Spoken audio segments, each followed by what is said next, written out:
Good evening and welcome.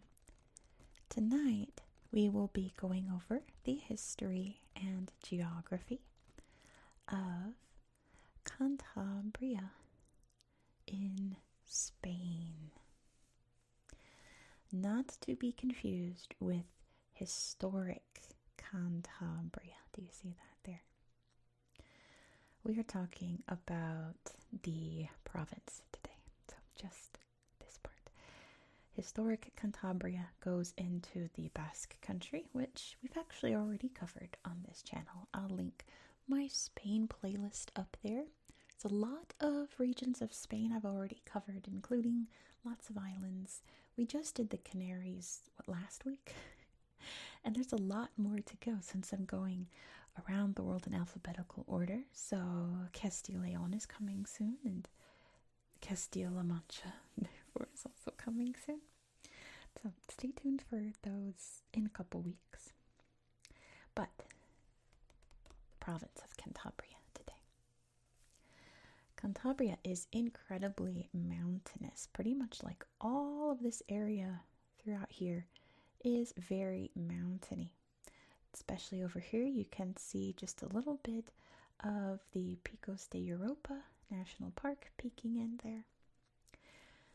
And yeah, this area is nicknamed La Montaña just because it has so many beautiful mountains. And they're called the Cantabrian Mountains. They stretch out across, I think you can see it right here. Oh yeah, Cordillera Cantabria. Yeah, historic Cantabria is over there. And the mountains cut through here. Yeah, okay. Excellent. Also, geographic importance is the Ebro River, which you can see flowing out from here. One of the major rivers of Spain. And it also has this beautiful coastline along the Bay of Biscay. And it is a very beautiful coastline. This area is so interesting. It's got this ocean wind coming through here, which hold on to that because that's going to come back in history. Very important to the history of this region, the wind here. Coming through, creating these amazing windswept jagged cliffs and beautiful lush green mountains and valleys all throughout the province. It's really neat. A lot of places here you'll see on Google Earth later, but it kind of reminds me of like Ireland in a way. Almost like Isle of Man, Jersey, all those places, which aren't too terribly far off, just a bit up there, but it's that kind of landscape. It's very idyllic. It's nicknamed Green Spain, this region up here, where it's all green and windswept and rocky. It's very beautiful. Cantabria also has 2 UNESCO sites. Let me grab my tablet now and we'll read about them. We're actually going to start with, not the one I was planning to start with. I just realized it'd be better if I started with this one. The Santiago de Compostela path cuts through part of this province. So let's read about it, if you don't know what that is.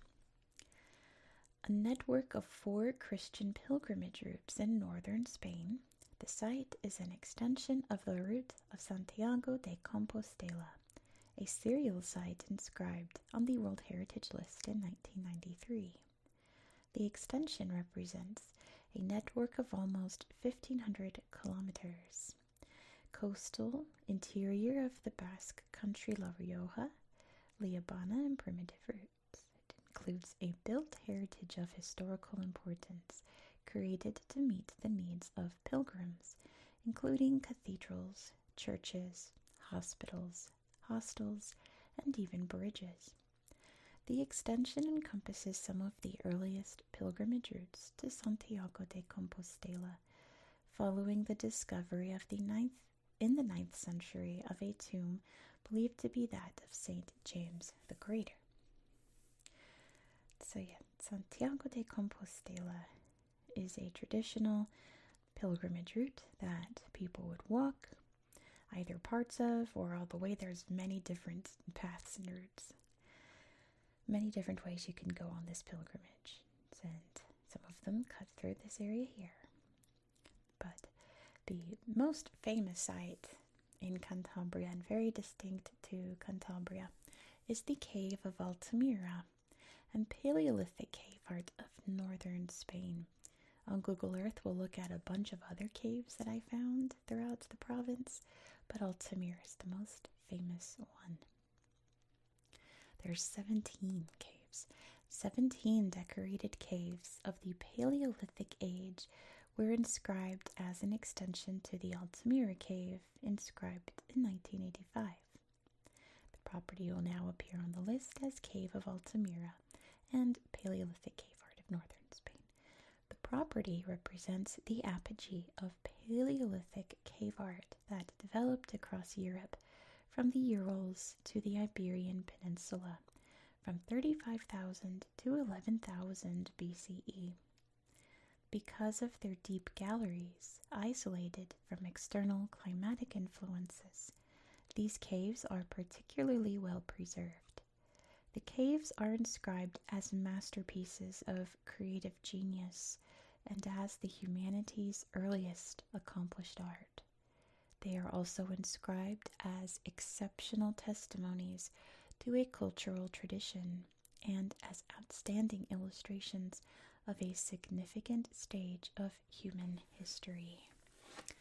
Yeah, so this is where the history of this area begins, with gorgeous art like this, which of course we'll take a look at it on Google Earth and see the paintings. The actual cave is closed off only for historians, scientists, people like that, not for the general public, but they rebuilt the entire cave right nearby so you can explore what it is like inside of it.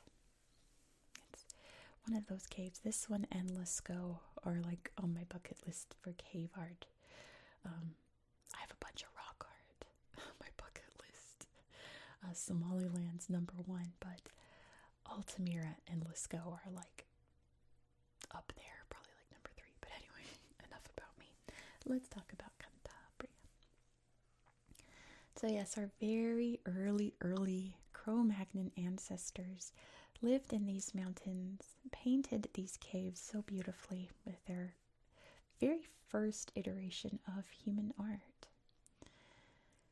And a very distinct culture developed in this area, who were known as the Cantabri. The Cantabri, from what I understand, they weren't Celtic, but there was a lot of Celtic influences, and a lot of what we know about them come from Celtic sources. So, like Cantabria is probably what the Celts called them, right? So, I don't believe they were Celtic, but there's a lot of influence there. It really fits in with the landscape, I think. Rome came conquering in the year 29 BCE. The Cantabri fought them off until they were conquered in 19 BCE. A whole 10 years of fighting with Rome, which is pretty impressive. And there were multiple uprisings. Rome never fully subdued the people here. They only controlled them in name. So once Rome collapsed, once Western Rome fell apart, Visigoths entered this area and were somewhat welcomed a bit. In the year 574, the Visigothic Duchy of Cantabria was established, which creates the borders of the historic Cantabria that I mentioned. Again, the people here, not completely subdued, but not terribly oppressed, I suppose. And then in the year 714, the Arabs arrived. Very famously, the Moors of northern Africa invaded the Iberian Peninsula in the year 711. So they reached this area in 714, took it over, and it was, of course, eventually won back by Spain during the Reconquista. The Reconquista went on until 1492, so it wasn't that long. That was down in Andalusia. But reconquered, from what I understand, relatively early in the Reconquista. by the Spanish. You can see I didn't mention Santander, the capital here of the region, the province, I should say. This area was pretty much like always a port for the people who lived along the coast and became a very flourishing port city. Once it came back under Spanish rule, it was always a flourishing port city, but of course even more so throughout the ages. The region borders that we have today weren't established until after the War of Independence, after Joseph Napoleon and everyone, all the French, were booted out after Napoleon Bonaparte's downfall. And the country had to be a bit restructured after all of that chaos. But when the province was formed, they renamed it to Santander, even though the people here were still called themselves Cantabrians. The province was technically Santander until 1982 when they changed it to Cantabria again. There were some disasters that occurred in Santander throughout the years. Two very famous ones, though. In 1893, a steamship was docked here. That steamship was full of dynamite. It's called the Cabo Machichaco, and it exploded, and many people lost their lives, as pretty much like this whole area here kind of reminds me of what happened in Beirut in 2020. A very similar instance where the whole port exploded. The other being in 1941, where during a windstorm, from the winds coming off the Bay of Biscay, interacted with a fire that had started, and the fire whooshed through the city, destroying pretty much all of the historic buildings. When we take a look at Santander, I don't have very many historic buildings to show you because they all burned down, and they weren't technically rebuilt. They were rebuilt, but they weren't restored, right? Franco was in charge of Spain at the time, being 1941, and a lot of the buildings, from what I can see, were built kind of in the style of the day. Franco chic, kind of brutalist in a way. So, yeah, it was built in Francoist, apparently it's called. I didn't know that was a design style until researching this city. Built in the Francoist style. Other than that, not much else has happened in this province specifically, because from what I understand from the sources that I read, the majority of the people who live here live in Santander, and the rest of the province is pretty rural. It's all very mountainous, all very quaint. Little villages, little farm communities, people grazing their cows and goats and what have you in the mountains. And so, not a lot of historical facts happening there, which is kind of nice and pleasant, isn't it? The theme of the week. Mountainous places that have been relatively quiet in history. It's just nice. I do have a lot to show you on Google Earth, though. So that is the history of Cantabria. Let me grab the tablet again, turn down the lights, and we'll go find some cool caves, see some cool mountains, and look at these beautiful cliffs here along the sea. Let's go take a look. Here we are in Cantabria. You can see just how green it is. Let's start by zooming out so you can see exactly where we are in the world. Here's the Iberian Peninsula, consisting of Spain and Portugal, and I guess technically Andorra. We are up here along the north. See how green it is? There's the Bay of Biscay right here between Spain and France.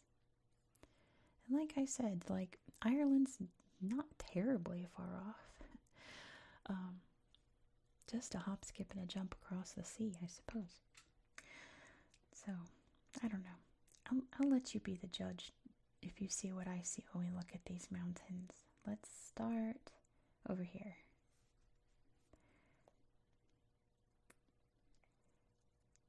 Oh, quaint little village. in your own time, I suppose. Okay, Google Earth says, oh no, there, oh, okay, we're loaded.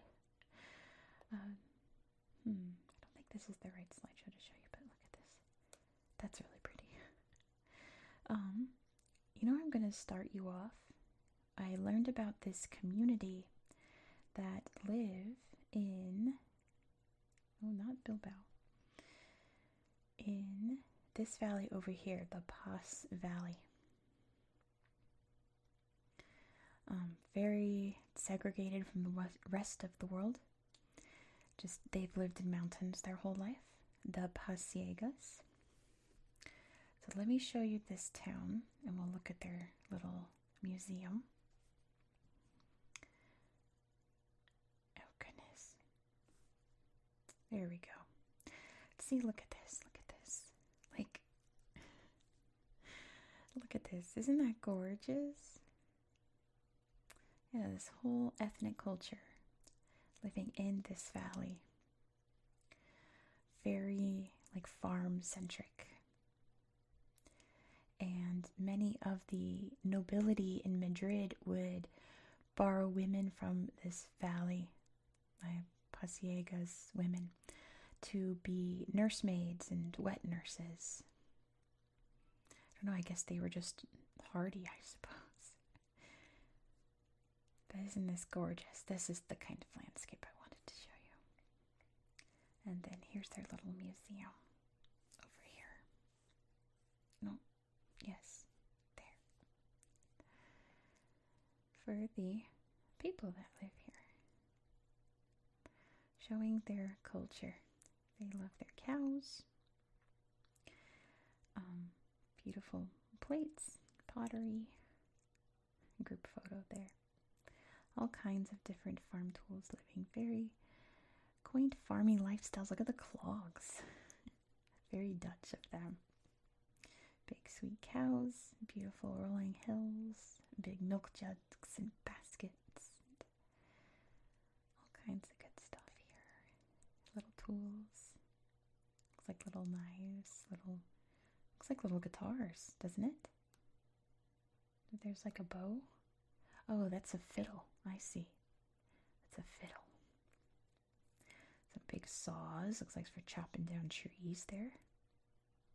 And there's a baby in a basket. Look at the little baby that sits on the mother's back like that. Isn't that neat? So yeah, I had an interesting time learning about that very unique culture living in just this little valley here in Spain, in the mountains. But let's head over to Santander, the capital city here. And yeah, so if we go into here, pretty much like this whole area here is what burned down in that fire in 1941. Let's look at the main plaza here. I think that's the main plaza. It hasn't been doing this for a while. I thought I got it figured out, but apparently not. I think I already have loaded up this castle over here. Goodness gracious. Well, I did have it loaded up. There we go. This is beautiful. It's from it said 1900. That's gorgeous. I love the roof detail there. I wonder if that's newer than the rest of the building because it looks so distinct against all the rest of this gorgeous building. Big wooden staircase. A lighthouse out there on the island. This gorgeous coastline. Beautiful interiors. Of course, it is a palace after all for the Spanish king at the time. Look at that view too. Lovely, lovely. Because it's right on the edge of the city here on this cliff. Right out there. Alright.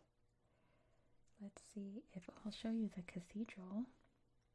How it doesn't look like an ancient Spanish cathedral. My goodness. It's close enough, I suppose, but see how, like, just blocky? It's like there was an attempt, but apparently this is the Francoist style here on the outside. Beautiful inside, of course. But yeah. Like, not perfect. Close enough for those times, I suppose. Yes, now, I wonder if I can show you the plaza now. I guess I have to go like this. It's being very testy. Very testy. I guess we're not going to look at the plaza. There we go. Reverse psychology always works. So yeah, the historic plaza does not look historic at all, right? It's still very pretty, but I guess that's that style, right? The Titanic's here. Love the Titanic. This was if this is the statue I'm thinking of, a hero from the Independence War against France in the 1800s. Christmas time. Some cultural dance there. Beautiful costumes. They got little horsies. Cool little Mr. Toad car. And lots of things probably for Easter parades. Definitely. Or some festival. You know, every town in Spain has some kind of festival or another. I can't keep track of all of them. There's so many. Let me show you while we're here on the coast some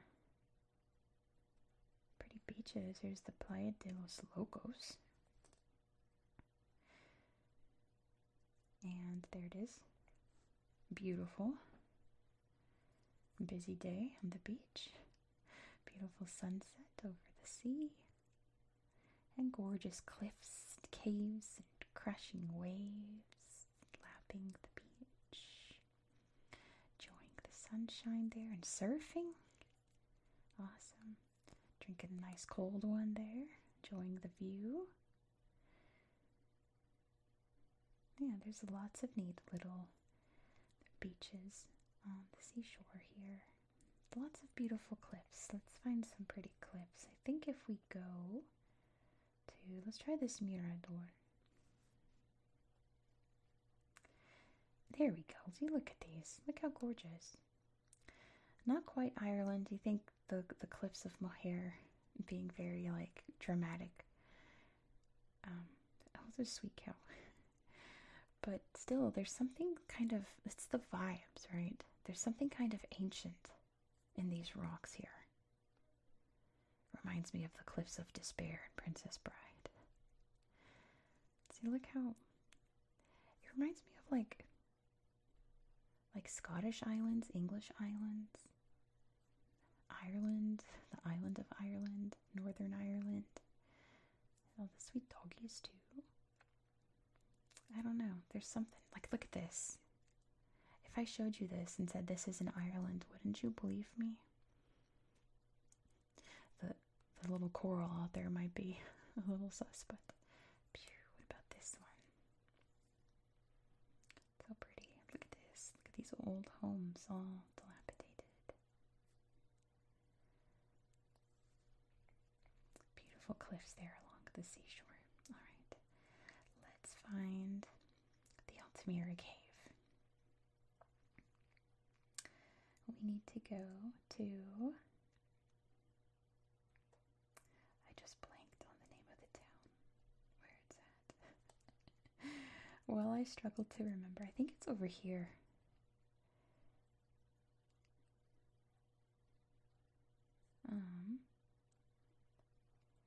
Probably not. This rings a bell. I must have been looking at something over here. Maybe it was this. Maybe it was this.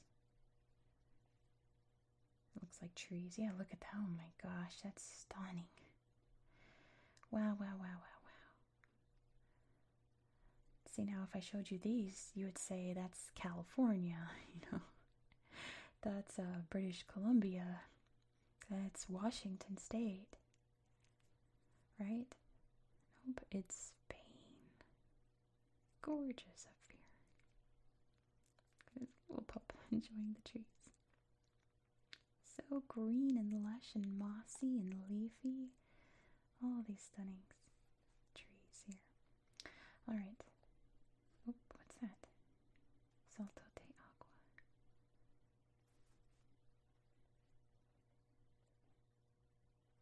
Let's wait and see what this is. Beautiful waterfall. Salto, that's right, that means waterfall. It's very vertical on straight. I guess most waterfalls are, but that seems like they got a ruler and made sure it was straight. We found a cave. Let me unstick my hand here. We found a cave. We found a cave. There's a bunch of them, but look at this. Look at that view. Oh my goodness. Some miners there, I think. They got a little cave tree. Maybe this wasn't an art cave. Maybe this was a mining cave. All closed off there. I guess so. It'd be fun to take the little cave train, though. I suppose. Whoa! Is that a giant sloth? I think it is. Pretty neat. Alright. Not the cave we were looking for, but a cave nonetheless. What about this? And we wait.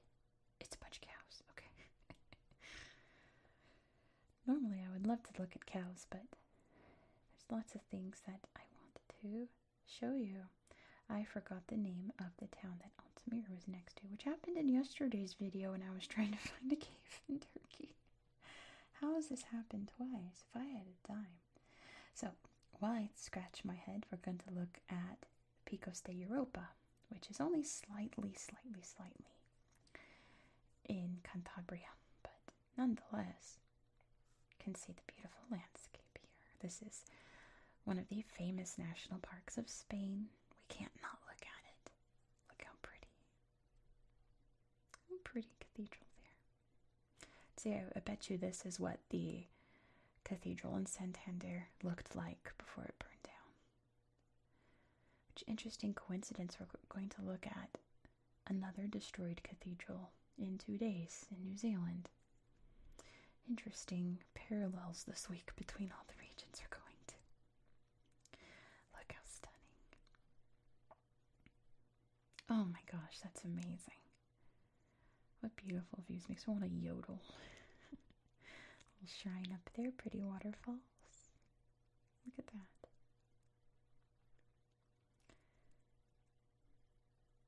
Wow. And lots of little holy caves. I wonder if that's part of the Santiago de Compostela trail. Maybe. Alright. Let me scratch my head and think. It was up here. It was nearest to the coast. It's a famous site, so it's got to pop up at some point. Right? It was up and oops, we're almost out of the area here. Okay, so I think it's over here somewhere. Maybe we'll find some other caves as we go. There's the trees we saw. Those are so beautiful. We're gonna find the cave. There it is. Hey, what town was it near? This one. Santander del Mar. Where the Museum of the Inquisition tortures right there too. I don't think we'll check that out. We're gonna look at the amazing cave instead. One of the most iconic cave art caves in the whole entire world here. Altamira. Let's look at it. Wow. Indentations in there. That's pretty neat. Oh, I don't like that painting. Let's see. There we go. A big old bison. Or rock, maybe. This big chunky horse. Isn't that beautiful? a lot of these are on. There's the actual cave. You cannot go in. And amazing hands. Isn't that amazing? And I like how, at least in the Cuevas de las Manos in Argentina, they point out that most of the hands you see are left hands, which means almost everyone was right-handed as they were spray painting their hands on. This one looks like a right hand. Isn't that neat? I wonder if they traded hands off. Little paint station there. Yeah, so this is obviously in the museum. You can see some hands there. UNESCO site. There's some skulls. We'll skip that, even though they're probably not real. Yeah. Let's go closer.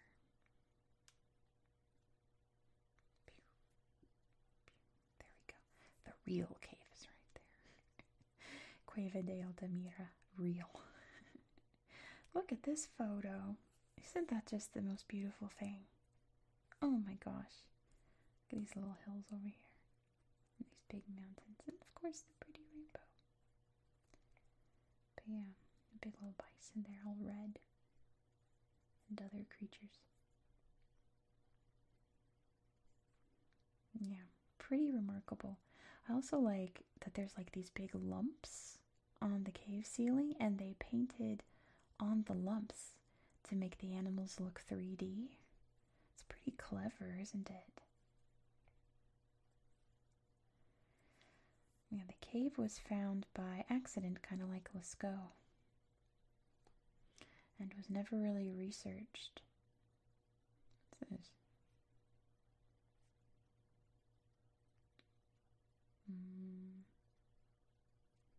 Temporary exhibition hall? Oh, what's that? Let me see this one. Maybe there's more cave art. Oh no, there's a scary skull. We'll skip that. Let's go find some more caves.